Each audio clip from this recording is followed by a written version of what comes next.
Uh, Honestly, I've been just focused on trying to win football games, man. I'll let that be a decision that I make with my family, friends, the Chiefs organization, when the time comes.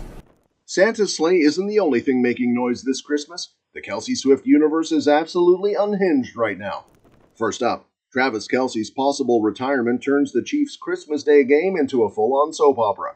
And then, he's sitting down with tight end legend Tony Gonzalez for a prime sports chat that has everyone reading between the lines. Back in the city, baby. What's up, buddy? Oh, good to see you.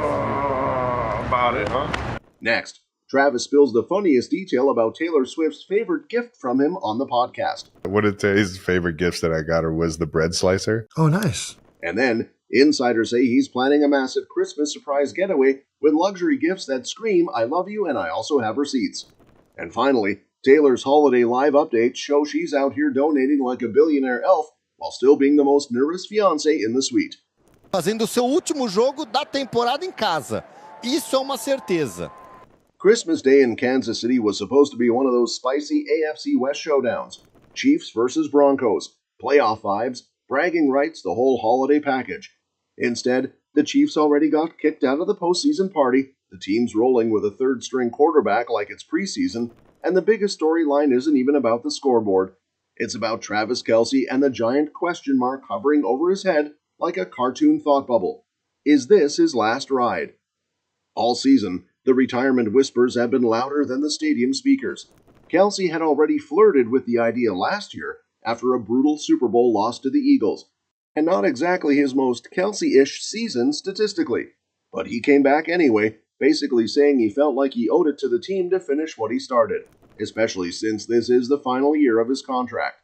Classic one more run energy, except now the run looks more like a casual jog with occasional limping. And yeah, the timing is chef's kiss for drama. Between the dip in production, the fact that he's basically a global celebrity now thanks to his Taylor Swift relationship, and the very real possibility of him sliding into media and entertainment like he was born for it, people are reading the tea leaves like it's their second job. Kelce knows a decision is coming, but he's keeping it locked up until the season ends. He also wants to make the call early enough so the Chiefs aren't scrambling when draft season and free agency hit, because apparently even potential retirement needs good project management. When the Chiefs were officially eliminated earlier this month, the retirement chatter went from to hello overnight. Kelce wasn't exactly eager to feed the frenzy, even dodging the media right after the Chargers' loss. But later, he made it clear his brain is on football, at least for these last few games. Honestly, I've been just focused on trying to win football games, man. I'll let that be a decision that I make with my family, friends, the Chiefs organization, when the time comes. Still, that hasn't stopped the entire NFL internet from acting like this Christmas game could be his farewell tour stop. Everyone from league insiders to local outlets is treating Arrowhead like it might be the final stage for a Hall of Fame legend. Sources say the Christmas chaos around Kelce's future is already spicy enough, but now it gets even better because there's basically a whole tight end family reunion happening behind the scenes too. Apparently, Tony Gonzalez and Travis Kelce have this bond that goes way back, and it's the kind of NFL mentorship story that makes you feel warm inside, until you remember these dudes are built like refrigerators and can run like sports cars. Getting Kelce to sit down for a Christmas Eve interview with Gonzalez sounded like a scheduling nightmare on paper, short week, holiday madness, and Kelce having the kind of off-field spotlight that usually comes with an entourage and a backup plan. But according to sources, it was surprisingly smooth. The minute the idea was floated, Kelce was basically like, yeah, obviously, which is hilarious because the rest of us can barely commit to Christmas dinner without checking if the vibe is toxic.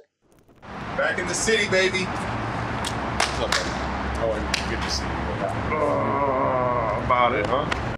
Their friendship started way back in 2013, when Gonzalez was wrapping up his legendary career and Kelce was just entering the league like a fresh puppy with big paws. Gonzalez was obsessive about details and work ethic, like the type to catch extra balls before and after practice, while everyone else is trying to sneak off and grab a smoothie. Kelce, being Kelce, apparently reached out early for advice, and Gonzalez responded with the kind of old-school wisdom that sounds simple but hits hard. Grind more, catch more, and pay attention to the tiny stuff, like where your eyes and hands are on every grab. Kelce took it seriously too, with sources saying he even sent back a screenshot of one of Gonzalez's highlights, basically proving he was watching film like he was cramming for finals. Kelce was already treating the holiday season like a whole emotional roller coaster, and then he casually decided to sprinkle in some rom-com energy by revealing Taylor Swift's favorite gift from him. And no, it wasn't diamonds, a Birkin, or some I bought you the moon billionaire nonsense. It was a bread slicer. Yes, a whole-grown NFL superstar looked at his global pop icon fiancé and said, "You know what screams love? Industrial-level carb management." On the latest episode of their podcast, Travis was chatting with his brother Jason and sister-in-law Kylie like it was a family hangout, and somewhere between the laughs, he admitted he once gifted Taylor a bread slicer because she'd been going absolutely feral with sourdough lately. Like not normal person sourdough, we're talking the kitchen looks like a science lab and there's flour in places flour never should be sourdough. I will say one of Tay's favorite gifts that I got her was the bread slicer. Oh, nice. Because she's been throwing together so much fucking sourdough. Gosh. Yes. Travis basically implied her baking has become so intense that his gut health is thriving like he's on some influencer wellness retreat, and he made it clear he's not mad about it. He's just being fed like a king with a very wholesome cholesterol story. Got the best gut health there is. I love you, Tay. Jason, who lives for practical dad energy gifts, apparently backed Travis up big time. He acted like a bread slicer is actually elite tier romance, because anyone who's tried cutting fresh bread knows it's basically a workout. One wrong move, and you're either crushing the loaf like a sad sandwich tragedy, or you're one slip away from needing stitches and a prayer. One of the unfortunate things with making fresh bread is trying to cut that shit. It is hard. And the slicer makes a big deal. Kylie tossed in that the hardest part is actually the responsibility to eat all that bread, but Jason, in peak retired athlete confidence, reportedly shut that down immediately. Eating it is the easy part, obviously.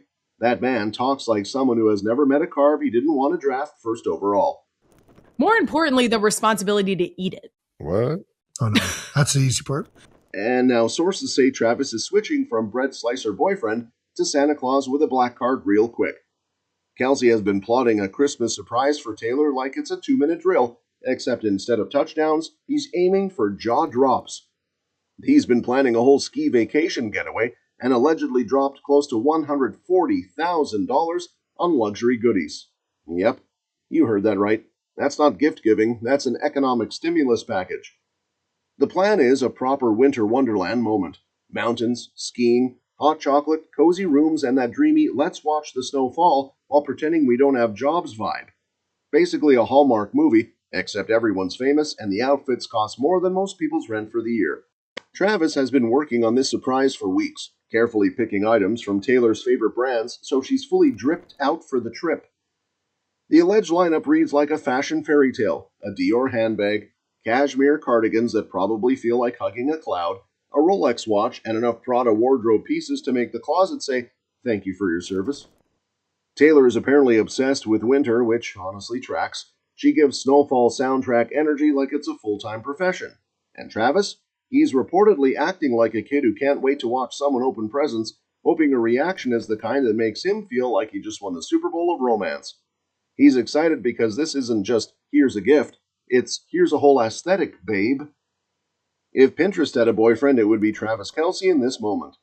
And while the luxury bag and watch situation is making everyone clutch their wallets in sympathy, Taylor's also doing what she always does, quietly balancing the sparkle with some real-world impact.